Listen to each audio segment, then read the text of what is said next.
नमस्कार दोस्तों, आप सभी को राधे राधे। दोस्तों, योगिनी एकादशी आने वाली है। ऐसे में सबसे बड़ा सवाल अब तक यही बना हुआ है कि योगिनी एकादशी कब है, व्रत किस दिन रखा जाएगा और पारण का सही समय क्या है, और अगर आप व्रत करते हो तो घर में आसानी से पूजा कैसे करें। तो आज के इस वीडियो में मैं आपको योगिनी एकादशी 2026 की पूरी जानकारी बहुत ही आसान शब्दों में देने वाली हूँ। तो वीडियो को अंत तक देखिएगा और अगर वीडियो पसंद आए तो वीडियो को लाइक जरूर कर दीजिएगा। तो सबसे पहले जानते हैं कि योगिनी एकादशी कब रखी जाएगी, व्रत कौन से दिन रखा जाएगा। तो दोस्तों देखिए, एकादशी तिथि 10 जुलाई को शुरू हो जाएगी शुक्रवार के दिन सुबह 8:10 से, और उसका समापन होगा 11 जुलाई शनिवार को सुबह में 5:22 पर। तो ऐसे में 10 तारीख को पूरे दिन एकादशी रहने वाली है और 11 जुलाई को उदया तिथि के अनुसार एकादशी पड़ने वाली है। अब बात ये आती है कि व्रत कौन से दिन रखा जाए। तो जो लोग गृहस्थ जीवन जीते हैं वो लोग 10 जुलाई को योगिनी एकादशी का व्रत रखेंगे, और जो लोग वैष्णव परंपरा का पालन करते हैं वो लोग ये व्रत 11 जुलाई को रखने वाले हैं। अब जानते हैं कि पारण कौन से दिन रखना है। तो जो लोग 10 जुलाई को व्रत रखने वाले हैं वो लोग 11 जुलाई को दोपहर के 2:03 से लेकर शाम के 4:42 के बीच पारण करेंगे, और जो लोग 11 जुलाई को व्रत रखने वाले हैं वो लोग 12 जुलाई को सुबह 5:32 से लेकर 8:18 के बीच में पारण करने वाले हैं। दोस्तों, अब हम जानते हैं कि एकादशी के दिन आपको पूजा किस तरीके से करनी है। मैं बहुत ही सरल पूजा विधि आपको बताने वाली हूँ, तो यहाँ पे थोड़ा ध्यान दीजिएगा। तो सबसे पहले एकादशी के दिन आप सुबह ब्रह्म मुहूर्त में उठकर स्नान आदि से निवृत्त हो जाए, फिर घर की सामान्य साफ सफाई कर ले और अपने घर के मंदिर की भी अच्छे से साफ सफाई कर लेनी है। आपको यहाँ पे ध्यान रखना है कि इस दिन अधिक साफ सफाई आप ना करें, और खासकर आप बाल भी धोने से इस दिन बचे।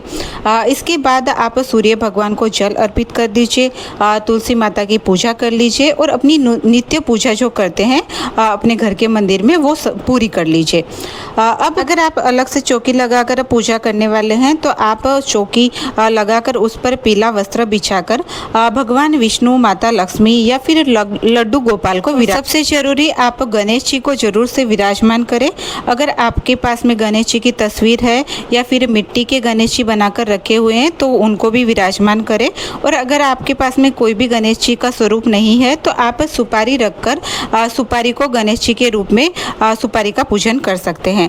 तो सबसे पहले आप पूजा के लिए पुष्प से जल के छींटे लगाइए। सबसे पहले गणेश जी को जल के छींटे लगाकर उनको स्नान करवाइए, और फिर भगवान विष्णु, माता लक्ष्मी या फिर लड्डू गोपाल को जल के छींटे लगाकर आप उनको स्नान करवाइए। अगर आपके पास में समय है तो आप भगवान की मूर्तियों को संपूर्ण स्नान भी करवा सकते हैं। उसके लिए आप स्वच्छ जल से भगवान को स्नान करवा सकते हैं, या फिर आप कच्चे दूध, पंचामृत, गंगा जल से भी भगवान को स्नान करवा सकते हैं। फिर आप भगवान को वस्त्र पहनाइए। अगर आप वस्त्र नहीं रखते तो आप कलावे को वस्त्र के रूप में अर्पित करिए। आप भगवान गणेश को जनेऊ भी अर्पित कर सकते हैं, अन्यथा आप कलावे से भगवान को वस्त्र पहनाइए। सबसे पहले गणेश जी को वस्त्र पहनाइए, फिर भगवान विष्णु, माता लक्ष्मी या फिर लड्डू गोपाल को वस्त्र पहनाइए। यहाँ पे मैं आपको एक बात बताना भूल गई कि जब भी आप भगवान की मूर्तियों को रखें उससे पहले आप आसन के तौर पर तिल चौकी पर रख दीजिएगा, और उसके बाद में मूर्तियों को विराजमान करिएगा, क्योंकि खाली मूर्तियाँ बिना आसन के ऐसे ही विराजमान नहीं की जाती। इसलिए आप पहले तिल को आसन के रूप में बिछा लीजिए, उसके बाद में मूर्तियाँ रखिएगा। भगवान को स्नान और वस्त्र पहनाने के बाद आप भगवान को पुष्प अर्पित करें। अगर आपके पास में पीले फूल है तो पीले फूल भगवान को अवश्य चढ़ाइए, क्योंकि भगवान विष्णु को पीला रंग अत्यंत प्रिय माना जाता है। इसलिए आप स्वयं भी पीले वस्त्र पहने और भगवान को भी पीले आसन और पीले वस्त्र से डेकोरेट करें। भगवान को चंदन या हल्दी से तिलक करें, क्योंकि हल्दी को भी पीला रंग होता है, इसलिए आप हल्दी से भी तिलक कर सकते हैं। और माता लक्ष्मी जी को आप रोली या सिंदूर का तिलक लगाएं। फिर आप दीपक जलाएं, दीपक प्रज्वलित करें। आप दीपक जलाने से पहले भी आसन के रूप में आप फूल बिछा लीजिए या तो फिर तिल बिछाकर उसके बाद में दीपक रखिए। दीपक को भी इस तरीके से सोना नहीं रखा जाता, इसलिए आप आसन पे ही दीपक रखिए। फिर आप भगवान को भोग अर्पित करें। भोग में आप दूध से बनी मिठाई या फिर कच्चा दूध अर्पित कर सकते हैं। आप जो भी भोग लगाए उसमें तुलसी दल अवश्य डालिए। आपको ये बात पता होगी कि एकादशी के दिन तुलसी नहीं तोड़ा जाता, इसलिए आप एक दिन पहले ही तुलसी को तोड़ के रख लीजिएगा।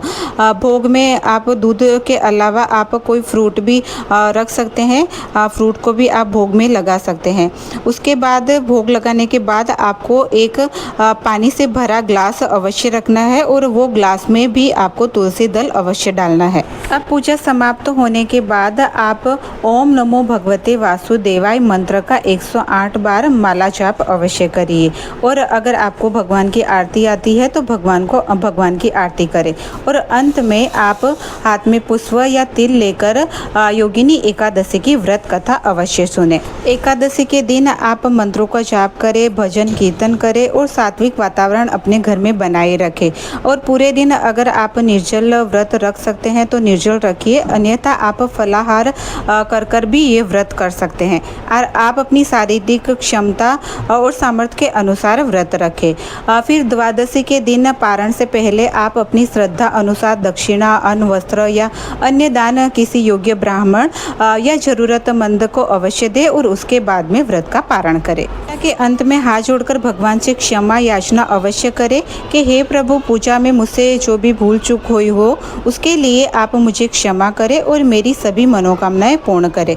इस तरीके से दोस्तों आज मैंने आपको बहुत ही सरल योगिनी एकादशी की पूजन विधि बताई है। अगर आपको ये वीडियो पसंद आया हो तो वीडियो को लाइक करिए, शेयर करें और साथ ही कमेंट जरूर करें। और अगर आप चैनल पर पहली बार आए हैं तो चैनल को सब्सक्राइब कर दीजिए और